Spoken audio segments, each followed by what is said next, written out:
Des centaines de cibles détruites par l'armée israélienne à travers la Syrie.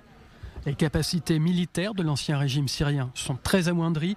Le ministre israélien de la Défense, Israël Katz, à la base navale de Haïfa, dévoile une partie des objectifs atteints par la marine, l'aviation et l'armée de terre israélienne. Les navires de Tsahal ont détruit la flotte syrienne, remportant, d'après le ministre, un grand succès. Le Premier ministre s'adresse, lui, au nouveau maître de la Syrie.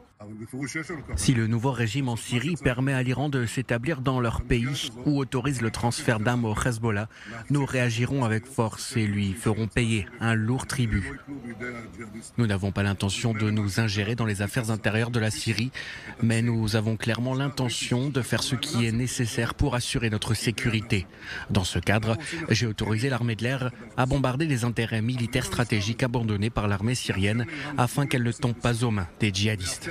Tsahal explique que les plans opérationnels pour s'emparer de la zone tampon ont été conçus en 2011, au début de la guerre civile en Syrie. La raison de leur mise en œuvre, les images de pick-up blancs traversant la Syrie avec à leur bord des terroristes armés. Des images qui rappellent le 7 octobre.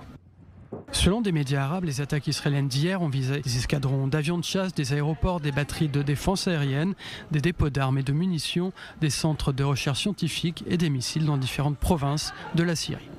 Au cours de cette massive campagne de bombardement, Israël a donc détruit l'armée de l'air syrienne, ses défenses anti-aériennes et les capacités de la marine et de l'armée de terre. Des armes chimiques ont également été neutralisées ou saisies.